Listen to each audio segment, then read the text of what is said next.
What would happen if the Earth stopped spinning? It could be possible that one day, billions of years from now, the Earth will stand still. But chances are good that other events will occur before that, such as the Sun swallowing up the planet. With that being said, there isn't a chance that the Earth will suddenly stop spinning anytime soon. But let's just assume for a moment that the Earth did suddenly stop rotating, and take a look at what would happen to us and the planet.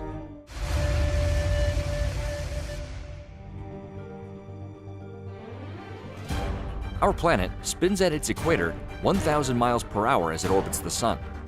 But as you get closer to the poles, the rotation is slower. Without this rotation, life as we know it wouldn't be possible. It is said that billions of years ago, our planet used to spin much faster than it does now. In the beginning of our young solar system, an unknown planet or large celestial body collided with the Earth, and in that collision, the Earth's alignment and rotation were changed, and the Moon was formed. Since then, the Earth's rotation has been slowing down. It is said that the Moon used to also spin faster than it does now before it became tidally locked with the Earth. Tidal locking is the name given to the situation when a moon or planetary object's orbital period matches its rotational period. Coincidentally, it is the same fate that affects every single large moon orbiting a planet. A great example of this is our own moon.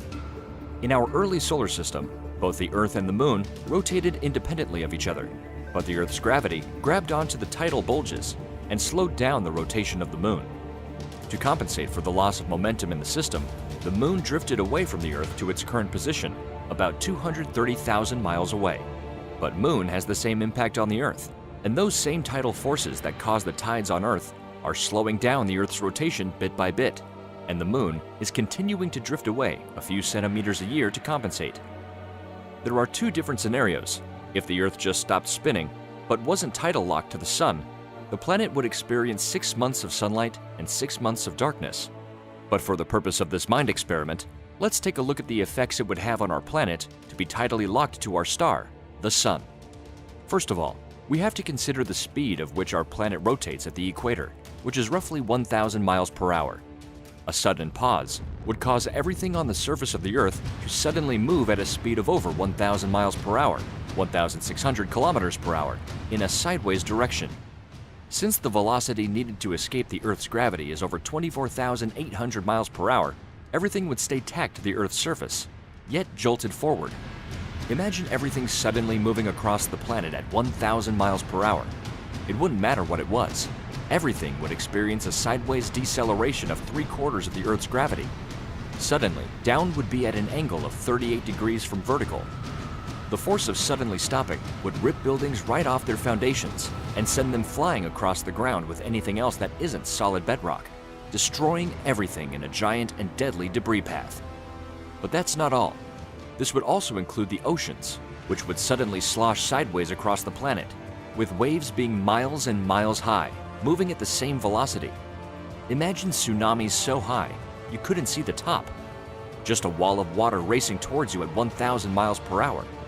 Both of these two calamities would be the end of most life as we know it. Although the Earth would stop spinning, the atmosphere would continue to spin at the Earth's same velocity as well, which would create very high winds and very nasty storms. Because the Earth rotates, centrifugal force forces the planet to bulge along the equator. With no rotation, you have no bulge, and without that bulge, all of the extra water held in place along the equator would go rushing back toward the poles. If the Earth stops spinning, you have to take into consideration that the inner core of the Earth is spinning at a faster rate. Just because the surface has slowed down doesn't mean the core of the Earth has stopped too.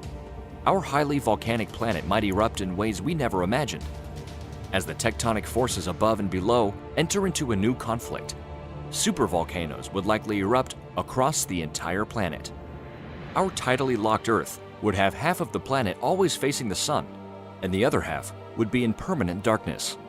Currently, our planet is in what is called a Goldilocks zone, or habitable zone, where it is the perfect distance from our Sun in order to support life. There might still be places on Earth where the climate would be habitable, but on the two extreme sides, it might prove difficult for life to survive, assuming that anything survived the previous catastrophes. If there were any appreciable amount of life left on the surface of the planet, it would now have to survive in the twilight strip of land between the two halves. We are far enough away from our star that the part of the Earth that would be facing the Sun wouldn't start to burn or turn to ashes overnight. However, the atmosphere on the hot side of the planet would start to erode. The portion of the Earth always in the direct sunlight would receive more direct sunlight, resulting in more heat. And these high temperatures would cause strong rain and an increase of weathering. Normal weathering regulates the climate on the Earth, but now that you have one side of the planet hotter and another side cooler, and on the hot side, atmospheric gases would build up and create even more heat. This is called the runaway greenhouse effect. Clouds of gas could significantly increase the temperature so that the oceans would boil, much like what has happened to Venus. The middle of the planet facing the Sun on its equator, or the substellar point, would end up so hot that almost nothing could survive. The cold side of the planet, on the other hand, would have a different situation. The loss of the Sun's heat on the dark side of the Earth would turn the atmosphere into a dense gas, then condense into a liquid, and then further condense into solid ice. Of course, it is doubtful that the atmosphere on the dark side of the planet would turn into a solid form. Instead, it would keep condensing and creating a vacuum, which would pull air from the hot side of the planet, where the gases in the atmosphere would be expanding. With this happening, it might be possible that the atmosphere would make the planet livable, but the storms that would come from this exchange of hot and cold air would be unimaginable. There would be superstorms on both sides of the planet, with wind being strong enough to strip the very rock and erode it into sand. The next thing that would likely happen is that the magnetic field of the Earth would stop regenerating and slowly decay over time.